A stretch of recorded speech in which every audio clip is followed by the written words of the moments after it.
ये एक प्रेरणादायक जेल ब्रेक कहानी है। ये कैदी हर दिन सिर्फ एक काम करता था। वो जानबूझकर गार्ड के पास जाता और उसकी कमर पर लगी चाबियों को ध्यान से देखता था। फिर अपनी कोठरी में वापस आकर वो ध्यान से उनका चित्र बनाता था। इसमें जरा सी भी गलती नहीं हो सकती थी। एक छोटी सी डिटेल के लिए भी उसे दर्जनों बार चित्र बनाना पड़ता था, ताकि वो चाबी का सबसे सटीक डुप्लीकेट बना सके।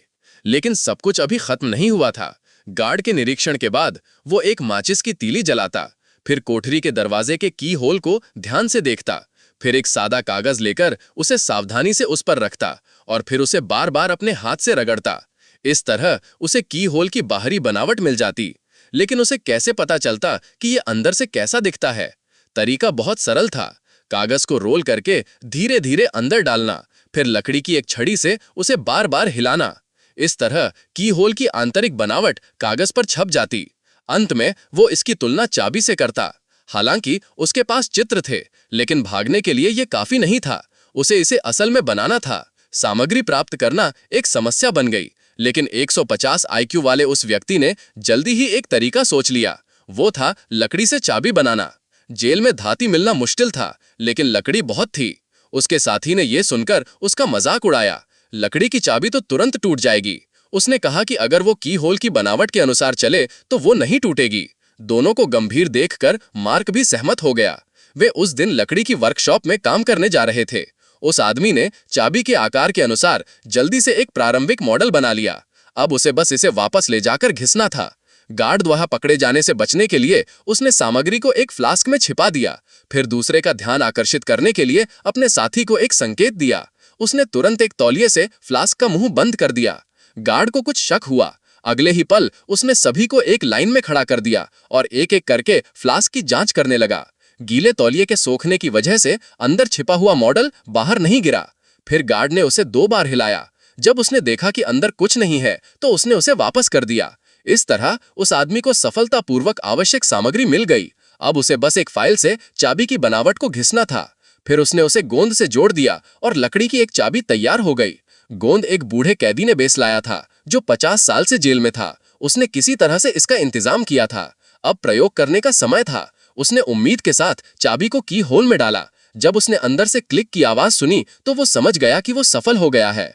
अगले ही पल उसने कोठरी का दरवाजा खोला और आजादी की हवा में सांस ली। लेकिन भागने के लिए यह काफी नहीं था। उसे वहां की सभी चाबियां बनानी थीं। इसलिए आने वाले दिनों में जब भी मौका मिलता, वो गार्ड की कमर पर लगी चाबियों को घूरता, फिर उन्हें अपने दिमाग में अच्छी तरह से याद कर लेता। उसे ऐसी दर्जनों चाबियां बनानी थीं, तभी वो जेल के सभी दरवाजे खोल सकता था।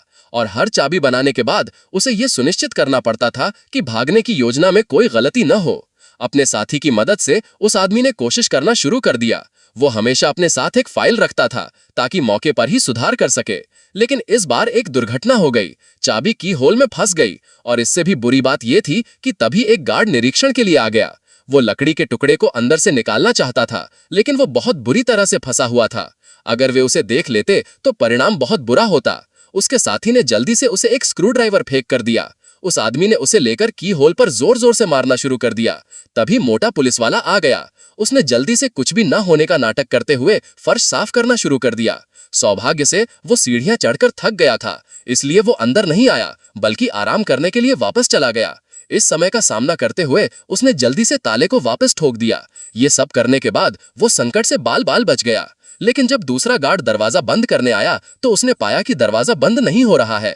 जाहिर है किसी ने इसके साथ छेड़खानी की थी। लेकिन उसने चारों ओर देखा और कुछ भी असामान्य नहीं पाया। इसलिए उसने सोचा कि मोटे गार्ड ने इसे ठीक से बंद नहीं किया होगा। भागने की सफलता की संभावना बढ़ाने के लिए तीनों समय समय पर दौड़ने का अभ्यास भी करते थे। अब चाबी तैयार थी, लेकिन वे कोठरी के अंदर से दरवाजा कैसे खोलेंगे? मार्क ने एक विचार सोचा। चाबी को एक रस्सी से बांधकर दूसरी तरफ से खींचना और धीरे धीरे की होल पर निशाना लगाना। लेकिन यह तरीका काम नहीं आया, क्योंकि चाबी को घुमाना असंभव था। चार्ली ने रस्सी को लकड़ी की छड़ी से बदलने का सुझाव दिया, लेकिन इतनी लंबी चीज को छिपाना संभव नहीं था। तीनों ने बहुत देर तक चर्चा की, लेकिन कोई व्यावहारिक तरीका नहीं सोच पाए। उस दिन जब वो आदमी वर्कशॉप में काम कर रहा था, तो उसने गलती से एक बूढ़े कैदी के हाथ में एक पहिया घूमते हुए देखा और उसे तुरंत एक विचार आया। उसने लकड़ी का एक पहिया बनाया, फिर उस पर चाबी लगा दी। अब उसे बस इसे खिड़की से बाहर निकालना था और की होल कर निशाना लगाना था। लेकिन उसने इसे बहुत देर तक घुमाया और पाया कि चाबी फिट नहीं हो रही है, इसलिए उसे इसे फिर से फाइल से ठीक करना पड़ा। अंत में कई बार मेहनत करने के बाद उस आदमी ने सफलतापूर्वक अंदर से दरवाजा खोल दिया। वो बहुत खुश हुआ, लेकिन तभी गश्त कर रहा गार्ड आ गया। अगर वो पकड़ा जाता तो उसके पास मौत के अलावा कोई चारा नहीं होता। वो चाबी निकालना ही वाला था कि वो गलती से जमीन पर गिर गई। अब क्या होगा? गार्ड के कदमों की आहट करीब आती जा रही थी। उस आदमी को अचानक याद आया कि उसके पास एक च्युइंगम बचा है। उसने जल्दी से उसे अपने मुंह में डाला और तेजी से चबाने लगा। फिर उसने उसे लकड़ी की छड़ी पर चिपका दिया। वो च्युइंगम की चिपचिपाहट का उपयोग करके चाबी को वापस उठाना चाहता था। बड़ी मुश्किल से वो चिपकी, लेकिन जब वो उसे वापस खींच रहा था तो वो जल्दबाजी में जमीन पर गिर गई। उसे फिर से कोशिश करनी पड़ी, लेकिन क्योंकि लकड़ी की छड़ी छोटी थी, इसलिए उस आदमी के लिए उसे चलाना मुश्किल था। कई बार कोशिश करने के बाद या तो चाबी जमीन पर गिर जाती या च्युइंगम ढीला हो जाता। अंत में उसकी लगातार कोशिशों के बाद वो सफलतापूर्वक चाबी उठाने में कामयाब रहा। उसे वापस लाते समय उसने कोई गलती करने की हिम्मत नहीं की। हर हरकत बहुत सावधानी से करनी पड़ी। सफलतापूर्वक चाबी मिलने के बाद वो जल्दी से अपने बिस्तर पर वापस लेट गया। जोर जोर से सांस ले रहा था और लंबे समय तक अपनी घबराहट को शांत नहीं कर सका। अगले दिन उसने ये अच्छी खबर अपने साथी को दी और वे दोनों ये सुनकर बहुत खुश हुए। उन्होंने उस दिन जगह का मुआयना करने का फैसला किया ताकि भागने का रास्ता जान सकें। बूढ़े कैदी ने भी उनकी मदद करने का वादा किया। हालांकि उसे नहीं लगता था कि वे तीनों भाग पाएंगे, लेकिन उसने ऐसा सिर्फ दूसरे कैदियों को बचाने के लिए किया, क्योंकि अगर वे असफल होते तो सभी को भुगतना पड़ता। रात में उस आदमी ने पहले बिस्तर पर एक नकली आदमी बनाया। जब गार्ड ने दैनिक संगीत बजाया तो उसने चुपके से दरवाजा खोल दिया। तभी मार्क भी बाहर आ गया। फिर उसने जल्दी से अपनी बनाई चाबी से अगला दरवाजा खोला। आवाज न करने के लिए उन्होंने नंगे पैर चलने का फैसला किया। जल्द ही वे दोनों नीचे आ गए। वहां एक लोहे का दरवाजा था। उस आदमी ने जल्दी से चाबी निकाली और कोशिश की, लेकिन पता चला कि ये वो नहीं है। उसे दूसरी चाबी निकालकर फिर से कोशिश करनी पड़ी। इतने तनावपूर्ण माहौल में उसके माथे से पसीने की बूंदें टपकने लगीं।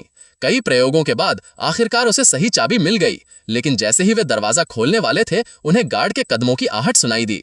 उसने जल्दी से दरवाजा फिर से बंद कर दिया और फिर सीढ़ियों के नीचे कबाड़खाने में छिप गया। लेकिन इस दरवाजे का ताला टूट गया था और यह ठीक से बंद नहीं हो सकता था। उस आदमी को अपनी 2 उंगलियों से ऊपर के पेच को कसकर पकड़ना पड़ा, लेकिन पकड़ने की जगह बहुत छोटी थी और उसके लिए जोर लगाना मुश्किल था। जब मोटा पुलिस वाला दरवाजे पर पहुंचा तो वो और ज्यादा देर तक उसे पकड़ नहीं सका और उसने उसे छोड़ दिया। सौभाग्य से मार्क को समय पर एक तार मिल गया, जिससे उसने लकड़ी का दरवाजा फिर से खींच लिया। उन्होंने जरा सी भी आवाज करने की हिम्मत नहीं की। डर था कि दूसरा सुन लेगा। मोटे पुलिस वाले के ऊपर जाने के बाद वे दोनों जल्दी से बाहर निकल गए। उनका प्रयोग अभी खत्म नहीं हुआ था। ये सुनिश्चित करने के लिए कि असली जेल ब्रेक के दौरान कोई गलती ना हो, इस तरह का रिस्क उठाना बहुत जरूरी था। हर दरवाजा खोलने के बाद वे संबंधित चाबी पर निशान लगा देते थे। उस समय दूसरा गार्ड निरीक्षण कर रहा था। रोशनी बहुत कम होने के कारण उसे पता नहीं चला कि बिस्तर पर लेटा हुआ एक नकली आदमी है। प्रयोग पूरा होने के बाद उस आदमी ने जल्दी से दरवाजा बंद कर दिया और फिर कबाड़खाने में छिप गया। संयोग से मोटे पुलिस वाले ने सभी कमरों की जांच पूरी कर ली थी और नीचे आ गया था, लेकिन चलते चलते उसने जमीन पर पसीने की कुछ बूंदें देखीं। उसने सोचा कि उसे तो पसीना नहीं आया, तो ये किसका है? कबाड़खाने में दोनों कांप रहे थे। अगर वे पकड़े जाते तो सब खत्म हो जाता। सौभाग्य से दूसरे ने छत की ओर देखा, सोचा कि ऊपर से पानी टपक रहा है और उसे पोंछकर चला गया। तब उन्होंने राहत की सांस ली। चुपके से लकड़ी का दरवाजा बंद करके वे अपनी कोठरी में वापस आ गए। गार्ड द्वारा अचानक जांच से बचने के लिए उस आदमी ने चाबी को तोड़कर टूथब्रश होल्डर में रख दिया। क्योंकि वो कल रात देर से सोया था, इसलिए अलार्म बजने के आधे घंटे बाद भी वो नहीं उठा था। गार्ड उसे देखने आया, तभी उसे एहसास हुआ कि वो पकड़ा जाने वाला है। कप्तान के सवालों का उसके पास कोई जवाब नहीं था। 20 साल के काम के अनुभव ने मुझे बताया, तुम सो गए क्योंकि तुम बहुत थके हुए थे। तुम इतने थके हुए हो, जरूर तुम कल रात सोए नहीं। तुम क्यों नहीं सोए? आदमी केवल बार बार माफी मांग सका। दूसरे को लगा कि उसके साथ जरूर कोई समस्या है, इसलिए उसने खोजबीन शुरू कर दी। पता चला कि सब सो गए थे। मार्क के बेटे की तस्वीर भी गार्ड ने जबरदस्ती ले ली थी। चाहे वो कितनी ही मिन्नतें करता रहा, दूसरा उसे वापस देने को तैयार नहीं था। उसे साल में केवल आधे घंटे के लिए अपने बेटे से मिलने का मौका मिलता था। अगर बच्चा ना होता तो शायद वो बहुत पहले हार मान चुका होता। इसलिए उसने भागने का फैसला किया। कुछ ही देर में उस आदमी को अंदर बुलाया गया। कप्तान ने उसे उन उबाऊ किताबों को पढ़ने से मना कर दिया और फिर गुस्से में टूथपेस्ट को मेज पर पटक दिया। आदमी घबरा गया, लेकिन जितना वो डरा था वही हुआ। अगले ही पल दूसरे ने जमीन पर चाबी के टुकड़े देखे। उसे असहाय देखकर कप्तान को और भी शक हुआ। ये क्या है? सौभाग्य से आदमी बहुत होशियार था और उसे तुरंत एक बहाना सूझ गया। उसने कहा कि ये तस्वीरें रखने के लिए है, जिससे कप्तान का शक दूर हो गया। उनके जाने के बाद उसने जल्दी से अपना मुंह ढक लिया। डर था कि वो डर के मारे चिल्ला ना पड़े। वो जानता था कि उसे तुरंत भागने की योजना पर अमल करना होगा, नहीं तो वे इसे जल्दी ही पकड़ लेंगे। आने वाले दिनों में जब भी मौका मिलता वो गार्ड की कमर पर लगी चाबी को याद कर लेता, फिर उसे ध्यान से बना लेता। बची हुई लकड़ी को वो बगीचे की देखभाल करने के बहाने मिट्टी में गाड़ देता। रात में अपने साथी के साथ प्रयोग करता। इस तरह आधा साल बीत गया। 15 बड़े दरवाजों की चाबियां आखिरकार तैयार हो गईं। हर एहतियात के लिए उसने 24 और बनाई, लेकिन भागने के लिए ये काफी नहीं था। उन्हें शहर का नक्शा भी चाहिए था ताकि वे भागने का रास्ता बना सकें। उसने कूड़ा फेंकने वाले छोटे काले आदमी से एक अखबार लाने को कहा जिसमें नक्शा था। दूसरे ने एक पैकेट सिगरेट और एक साबुन की शर्त रखी। उस आदमी ने एक इशारा किया जिसका मतलब था कि सौदा पक्का है। अगले दिन खाने के समय छोटे काले ने उसे एक संकेत देते हुए अखबार तैयार बताया। उसे पता नहीं था कि पास का एक गार्ड सब कुछ देख रहा है। वो जल्दी से कूड़ा फेंकने के लिए नीचे गया और उसे डब्बे में अखबार मिल गया। फिर जब आदमी अगला दरवाजा खोलता तो चार्ली पीछे का दरवाजा फिर से बंद कर देता। इस तरह एक खोलता और एक बंद करता। जल्द ही वे बिजली के दरवाजे पर पहुंच गए। उन्हें लगा कि आजादी सामने है। लेकिन जब वे वर्कशॉप में पहुंचे तो उनमें मतभेद हो गया। मार्क को लगा कि इस दरवाजे के लिए गोल सिर वाली चाबी चाहिए, लेकिन आदमी को याद था कि वो चपटी सिर वाली है। इस वजह से दोनों में लगभग लड़ाई हो गई। सौभाग्य से पास के चार्ली ने समय पर उन्हें रोक दिया और कहा कि दोनों को आजमा लो। लेकिन उन्होंने कई चाबियां आजमाई और कोई भी काम नहीं आई। तभी दूर से एक दरवाजा खुलने की आवाज आई। ये मोटा पुलिस वाला था जो निरीक्षण के बाद वापस आ रहा था। आदमी को अभी तक चाबी नहीं मिली थी। पास का मार्क और नहीं देख सका और उसने उसे धक्का देकर हटा दिया। अगले ही पल उसने आसानी से दरवाजा खोल दिया। चाबी को पूरा अंदर डालना पड़ता है दोस्त। अब बस आखिरी बाधा बची थी। और भी भाग्यशाली बात यह थी कि बाहर का दरवाजा खुला था। बाहर निकलना ही आजादी थी। तीनों की खुशी का ठिकाना न रहा और उन्होंने जीत का जश्न मनाने के लिए एक दूसरे को गले लगा लिया। लेकिन अनहोनी अचानक होती है। आदमी ने सभी चाबियां आजमाई और पाया कि कोई भी सही नहीं है। अगली, तुमने इसे पूरा अंदर डाला? हाँ, मैंने इसे पूरा अंदर डाला है। मुझे दूसरी दो, ये आखिरी है। उसने आखिरी उम्मीद के साथ चाबी अंदर डाली, लेकिन बहुत देर तक घुमाने के बाद भी ताले ने कोई प्रतिक्रिया नहीं दी।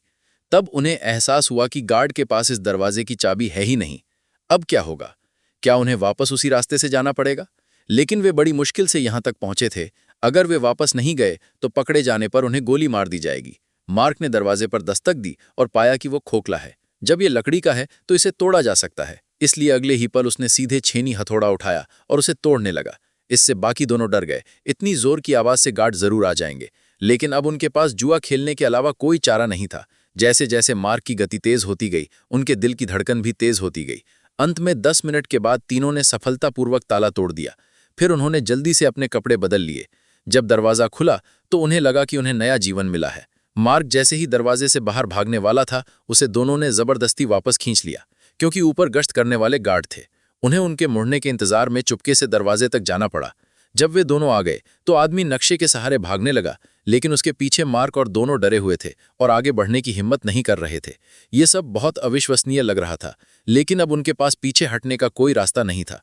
उन्हें हिम्मत करके आगे बढ़ना पड़ा। रास्ते में तीनों को शांत रहने का नाटक करना पड़ा और बहुत स्वाभाविक दिखना पड़ा ताकि राहगीरों का ध्यान आकर्षित ना हो। जल्द ही वे जेल के प्रभाव क्षेत्र से बाहर निकल गए। फिर उन्होंने एक टैक्सी ली और दूसरे शहर चले गए।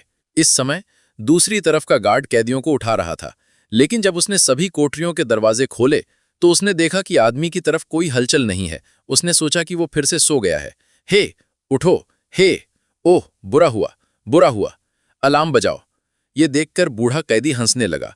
उसे विश्वास नहीं हो रहा था कि वे सच में सफल हो गए थे, लेकिन साथ ही उसे पछतावा भी हो रहा था कि उसने उस समय उनके साथ जाने का फैसला नहीं किया। आजाद हुए तीनों भी अपनी खुशी को रोक नहीं पाए और जोर जोर से चिल्लाने लगे। ये एक सच्ची कहानी है। उन्हें नस्लीय भेदभाव का विरोध करने के लिए जेल में डाल दिया गया था। 22 साल तक भागने के बाद उनकी भगोड़े की स्थिति को माफ कर दिया गया। 1994 में नेल्सन मंडेला के दक्षिण अफ्रीका के राष्ट्रपति बनने के बाद ही नस्लीय भेदभाव धीरे धीरे खत्म हुआ।